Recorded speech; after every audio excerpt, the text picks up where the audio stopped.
Architect Divya Chakravarti. She completed her undergraduate studies from SRM University and she went on to pursue her master's in historic preservation and urbanism and study of the built environment from the University of California, Los Angeles.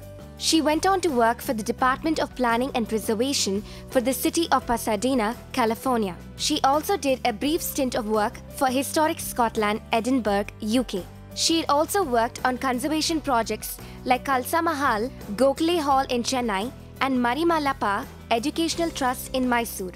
She is currently working as a director of Samrakshan Heritage Consultancy. She is also a co-founder of the Artisan Reprisal of Traditional Materials, Method and Technology. She goes on to conduct workshops to revive traditional and lost methods of construction.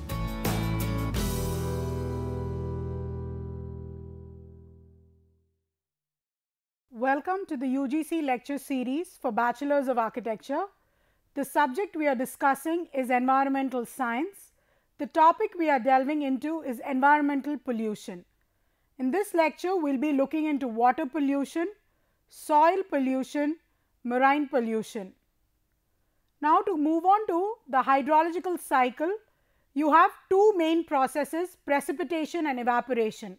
The water that is present in oceans, rivers, any water body, because of the heat of the sun is evaporating and it is getting settled as clouds and water vapor, and again that when it gets saturated, it comes down as precipitation. Depending on the location, it comes as snow in the higher altitudes, it comes as rain in the lower altitudes. So this is basically powered by solar energy or energy from the sun, and this hydrological cycle basically acts as a purifying agent and how it ensures that water remains pure. This is the global hydrological cycle, in the sense you have aquifers in up below the ground level, groundwater and precipitation that is coming in all different forms. Then you have water vapor, evaporation constantly happening through surface water because of the sun, that gets settled down as clouds, and then you have precipitation happening and condensation happening because in different areas, like again I said, in the higher altitudes it is snow, and in tropical and plains it comes down as rain, and again that gets percolated and gradually it gets collected as groundwater if it is absorbed by the soil, or it ends up filling rivers or oceans or seas. So either option, and two important processes that occurs in this hydrological cycle is evaporation and precipitation. Precipitation could be in any form and evaporation could occur from different sources, but the result and the process ends up being the same. Looking into the water cycle, salt water evaporates from sun's energy, producing fresh water in clouds, leaving the salts in the ocean. Water vapor cools and condenses to precipitation over lands and oceans. Runoff forms freshwater lakes, streams, ponds, groundwater which is held in plants and transpired during photosynthesis. Now moving on to pollution of water. Pollution of water happens from different directions: organic pollutants, inorganic pollutants. Organic pollutants are controllable and it can be dealt with, but inorganic pollutants, especially from industries, fertilizers and treated sewage, all of that becomes difficult to deal with. So you have point sources. If you look at source of water pollutants, the first is point sources, where you can actually define as or identify a particular point as a source of pollution. So this could either be a factory, a sewage plant, etc. So this can be monitored or regulated. Now moving on to non-point sources.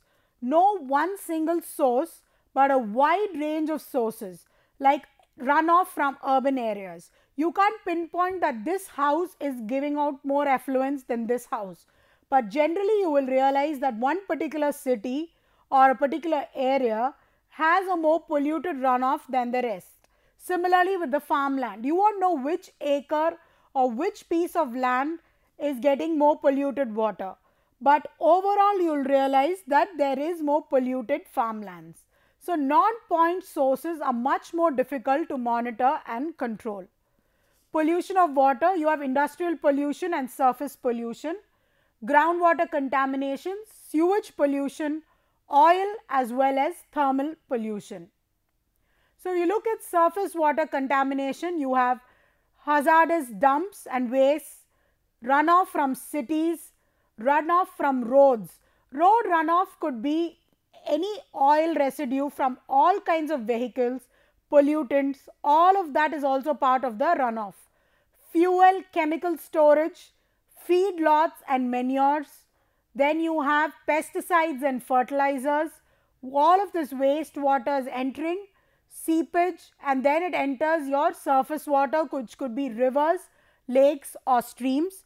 Similarly, pesticides and fertilizers, even if it does not enter the nearby river or canal, it goes into the ground and then gradually it enters the groundwater and sometimes even the aquifers, which are much below the subsoil, and when those gets polluted and that again enters the air water bodies.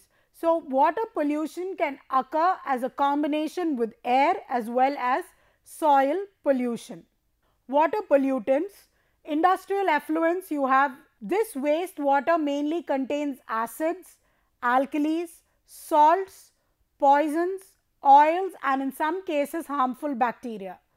Mining and agricultural waste, mines especially gold and coal mines are responsible for large quantities of acid water.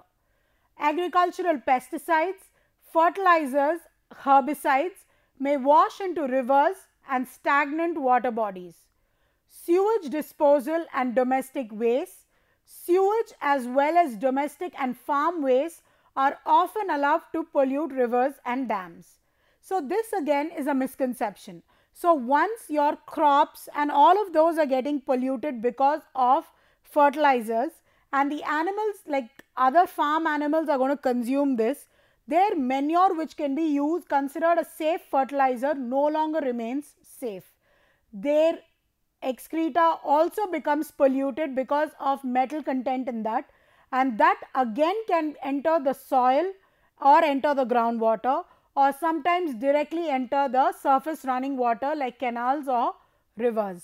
Water pollution, stagnant water, any river or moving canal or stream because of pollution can be made into a stagnant water body. Non-persistent or degradable water pollutants. This is domestic sewage, fertilizers, certain kinds or the naturally occurring fertilizers and certain kinds of industrial waste. Non-persistent or non-degradable water pollutants. These compounds can be broken down by chemical reactions or by natural bacteria into simple non-polluting substances such as carbon dioxide and nitrogen. If the pollution load is high, this process can lead to low oxygen levels and eutrophication. This damage is reversible, it is not permanent. Persistent water pollutants, certain pesticides like dieldrin, DDT, some leachate components from landfill sites, especially municipal or industrial, petroleum and petroleum products, PCBs, dioxins, polyaromatic hydrocarbons, radioactive materials such as strontium, cesium-137, radium-226 and uranium, metals such as lead, mercury and cadmium. This is the most rapidly growing type of pollution. This includes substances that degrade very slowly or cannot be broken down at all. They may remain in the aquatic environment for years together or for much longer periods of time, causing certain amount of damage. The damage they cause is either irreversible or repairable only over decades or centuries. Other water quality pollutants, warm water from cooling towers, that is thermal pollution. So, when you put warm water, you might think what kind of pollution is that going to cause? Warm water kills a certain good bacteria that is required. It is not conducive for certain kinds of aquatic plant form and animal form. Floating debris, especially from construction site, garbages, foam. These physical pollutants interfere mainly with the usability or aesthetic appeal of the water. In certain cases, thermal pollution can kill fish. Classes of water pollutants. So, you have pathogens like bacteria, virus, protozoans, parasitic worms, coliform bacteria that is used as indicators of water quality. Oxygen demanding waste, organics that are decomposed by bacteria but use a lot of dissolved oxygen.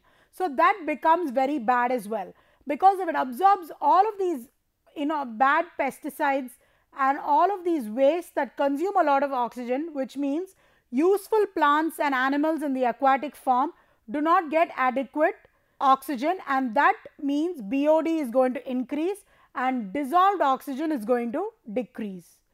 Water soluble inorganic chemicals like acids, salts, toxic metal compounds like mercury and lead, inorganic plant nutrients, water soluble phosphates, nitrates, algal blooms, decreased dissolved O2, increased BOD. So, all of this is class 1. Next, you have organic chemicals. Organic chemicals could be oil, gas, plastics, pesticides, cleaning solvents which are regularly used by industries and sometimes even homes, detergents, etc. Then you have sediment and suspended insoluble soil particulates and other solids. This pretty much clouds the water, which decreases photosynthesis, carries pesticides and disrupts aquatic food webs. So, like we discussed, planktons, which are plant forms in the aquatic system, are very crucial. They cannot be disregarded. If planktons are seen to be dying in a particular form in any aquatic body, it is a first sign of something is wrong with that water body, and water quality has to be checked right away, because once plankton start dying, it is going to lead to the death of other organic matter, other fish and other aquatic forms. Radioactive isotopes, these are biologically amplified to higher concentrations in the food chain. Ionizing radiation causing birth defects and cancer. Warm water, this is basically from power plants, which decreases dissolved oxygen and increases susceptibility to diseases, parasites and toxic waste. Alien species like zebra mussels, Asiatic catfish, sea lamprey, all of these compete with certain native species and decreases biodiversity. Industrial water pollution, like we first saw, industries discharge a variety of pollutants in their wastewater, including heavy metals, resin pellets, organic toxins, oils. Microbial contamination of water. Over 1 billion people lack access to safe water supplies, while 2.6 billion people lack adequate sanitation. This has led to widespread microbial contamination of drinking water. Water associated infectious diseases claim up to 3.2 million lives each year, approximately 6% of all deaths globally. Eutrophication. Increasing in nutrient loading may lead to eutrophication. Organic waste such as sewage impose high oxygen demands on the receiving water, leading to oxygen depletion. So, sources of eutrophication, like we just discussed, when there is sometimes excessive growth of a wrong kind of aquatic plant which absorbs further oxygen, or it could be a reducing dissolved oxygen. All of these are sources of different forms of eutrophication. It could be discharge from untreated plants and other municipal sewage, nitrogen compound produced by cars and other factories, inorganic fertilizers from fields, manure runoff from plant farms and animal farms, runoff from different streets, lawns and other construction sites, runoff and erosion from cultivation sites, dissolving of nitrogen oxides, which is basically from internal combustion engines and furnaces. So, basically the lake ecosystem nutrient overload and breakdown causing a lot of illogical chemical cycling or improper chemical cycling, which makes it inappropriate for certain plant forms to thrive and certain animal forms to thrive in water bodies. The other extreme is drought. Drought causes more damage and suffering other than any natural disaster. 80 countries experience droughts lasting sometimes more than a year. According to United Nations, almost 500 million people in 31 countries experience chronic water shortage today. Flooding is the other extreme, where you have oversupply of water. This is seen as waterlogged soil, nutrient leakage and erosion of topsoil. River pollution. Asian rivers are considered the most polluted in the world. 3 times as many bacteria from human waste as global average. 20 times more lead than rivers in industrialized countries. Plastic waste in water. Each year, plastic waste in water and coastal areas kills up to 100,000 marine mammals, 1 million seabirds and countless fish. Acid rain is formed when moisture in the clouds mixes with sulfur or nitrogen in air. Acid rain includes rain, sleet or snow with a pH level that falls below 5.6 or 5. The sulfur and nitrogen gets into the air by burning of fossil fuels such as coal and gasoline. The average pH of rainfall is 4.3. This is a typical acid rain scenario like we saw. It first accepts from sulfur and nitrous compounds enter as atmospheric particulates, dry particulates. Then you have acidic particulates and gases, acid snow and acid rain depending on the different context and scenario. Waterborne diseases. Diseases caused by ingestion of water contaminated with pathogenic bacteria, viruses or parasites. These include cholera, typhoid, schistoosmiasis, dysentery and other diarrheal diseases. Disease burden from water pollution. Water associated infectious diseases claim up to 3.2 million lives each year, approximately 6% of all deaths globally. The burden of diseases from inadequate water, sanitation and hygiene totals 1.8 million deaths and a loss of greater than 75 million healthy life years. Water and sanitation. It is well established that investments in safe drinking water and improved sanitation show close correspondence with improvement in human health and economic productivity.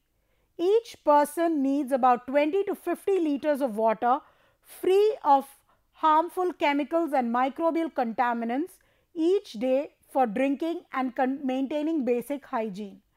There remains substantial challenges to providing this basic service to large segments of the human population. Oil pollution of water, both point as well as non-point sources. Largest source of oil pollution is pipeline leaks and runoff. 61% ocean pollution, oil pollution, river and urban runoff. 30% intentional discharges from tankers and 5% accidental spills from tankers. Remedial measures: locate the point sources of pollution, work against acid rain, which means pretty much work against air pollution, especially sources of sulfur and nitrous compounds, educating the community, ensuring sustainable sewage treatment, watching out for toxins, and being careful about what is being thrown away, what can be recycled. Certain things like batteries cannot be thrown into water bodies or thrown into ground because that leaks and leads to heavy metal poisoning. Prevention of pollution, complete efficient use of water, and we need to think globally but act locally. What have developed countries done to reduce stream pollution? The WHO report on drinking water states 1.4 billion people do not have safe drinking water.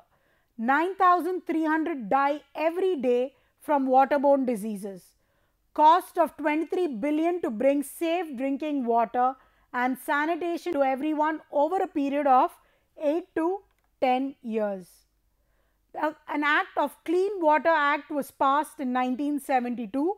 We look at its salient features: regulate discharge of pollutants into US waterways, attain water quality levels that make sure that these waterways are safe for fish as well as for humans to swim in, restore and maintain the chemical, physical and biological integrity of the different nations and water in them, set water quality standards to limit pollutants, requires states and tribes to complete an assessment of all state rivers impacted, potentially impacted by non-point pollution, reduce polluted runoff from urban areas and animal feeding operations, provide enforcement mechanisms like civil actions, criminal penalties to ensure these are being followed, establish maximum contaminant levels,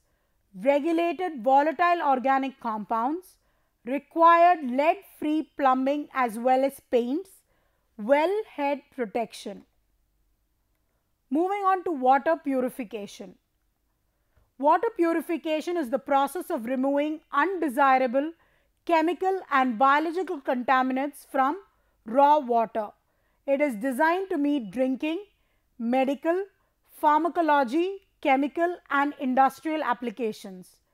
Treatment processes also lead to the presence of some mineral nutrients like fluoride, calcium, zinc, manganese, phosphate and sodium compounds. General methods: physical process, filtration, sedimentation. Biological processes: you have slow sand filters, activated sludge. Chemical processes: you have flocculation and chlorination. Radiation by ultraviolet light. Certain other methods are boiling by the use of activated carbon, distillation, reverse osmosis, direct contact membrane distillation or DCMD. Moving on to purification of water, you have large scale where storage, first water is stored, then filtered, then disinfected. But for domestic use or small scale household purification, you have boiling or chemical disinfection like bleaching powder, chlorine solution or use of HTH, chlorine tablets, iodine, potassium permanganate. Household filtration like ceramic filters. Disinfection of well by adding bleaching powder or double pot method. Storage in natural or artificial reservoirs. What are the effects of storage? Physical is gravity. 90% of suspended impurities settle down in about 1 day. Now, chemical, organic matter with the presence of oxidizing action or oxygen, because of the dissolved oxygen, it releases nitrates and free ammonia. Biological, only 10% bacteria remain at the end of 1 week. Optimum period of storage 2 weeks. Filtration method: water passes through porous media, so you have slow sand or biological filters. This was first used in 19th century in Scotland. Elements of slow sand filter: you basically have a filter box which has a supernatant water, a sand bed and a under drainage system and certain filter control valves. Disinfection: criteria for satisfactory disinfectant: destroy the pathogenic organism without being influenced from properties of water, which is basically pH, that is the level of alkalinity or acidity, temperature, etc. within a particular time frame. It should not be toxic and color imparting or leave the water impotable or non-consumable or undrinkable. It should be available, cheap and easy to use. It is such that even common man can use it without the help of professionals or a training manual. Leave the residual concentration to deal with recontamination, detectable by rapid, simple techniques in small concentration ranges to permit the control of disinfection process. Purification of water on a small scale. Household purification is boiling is the primarily one used all over. Roll boiling for about 10 minutes. This kills all bacteria, spores, cysts, ova and revives temporary hardness, no residual protection. Chemical disinfection, you have bleaching powder, which is white powder, pungent smell and 33% available chlorine. This is unstable. Storage in a cool, dark, dry place in a closed container. This is prepared by passing chlorine gas over lime. Chlorinated lime or is another name for it. Stabilized bleach, bleaching powder is mixed with excess of lime. So basically a chlorine solution, 200 grams bleaching powder with about 25% available chlorine plus 1 liter water gives a 5% solution. 1 drop of this solution helps in disinfecting 1 liter water. But when it's a chemical that's going to be used, all of these proportions are very quintessential and crucial. Anything in the excess will end up leaving the water impotable and anything lesser will leave it without any removal of impurities. HDH or perchloron, high strength calcium hydrochloride, 70% available chlorine, 1 gram for a liter of water. Chlorine tablets, Neary developed cheaper good tablets which is basically 1 tablet or 0.5 grams for 20 liter waters. So once these tablets came into being, it was easier to control and monitor, especially in villages and even smaller urban areas where people were not educated enough to understand the nuances of these chemicals. Iodine, 2 drops, that is 2% solution in alcohol for 1 liter water. Contact time 30 minutes. Used only in emergency situation. Potassium permanganate is expensive, unreliable and not recommended. Alum for turbidity reduction, 0.4 to 1.6 grams for 20 liters of water depending on the level of suspended particles. Alum is suitable only when there are suspended particles because it pretty much absorbs all the particles and it can be filtered later. Filtration at a household level, 4 ghada method or 4 pot method, which is basically the top one has muddy water, the second one has sand, the third has charcoal and fourth is the empty pot which is used to collect the water, the filtered clean water. Ceramic filters, water passes through micro pores of candle placed inside the water container. Bacteria is unable to pass through these pores. Virus can still pass through these pores. Pasteur Chamberlain filter, this is porcelain candles which is used in labs and dispensaries.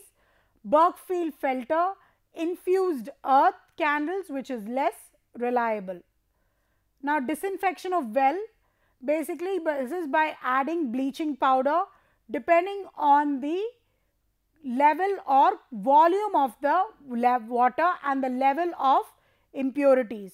So it's basically through chlorine contact and it needs a particular apparatus like Horrocks apparatus. Bleaching powder about maximum of 100 grams is mixed with water in a bucket, about 3/4 of the bucket, and then you need to have 10 minutes of sedimentation. Then you need to transfer the supernatant chlorine to another. Then this needs to be transferred to the well and 1 hour of contact time, and then you can do a test to measure free residual chlorine. If residual chlorine is less than 0.5 milligram per liter, more bleaching powder may later be added. At the end of this lecture, we have seen water pollution, the different methods to control water pollution, water purification and the different methods involved in the same. At the end of this lecture, we should be able to answer the following questions. Discuss the hydrological cycle. What are the different sources of water pollutants? What is eutrophication? discuss two methods by which water can be purified. That brings us to the end of this lecture. Thank you.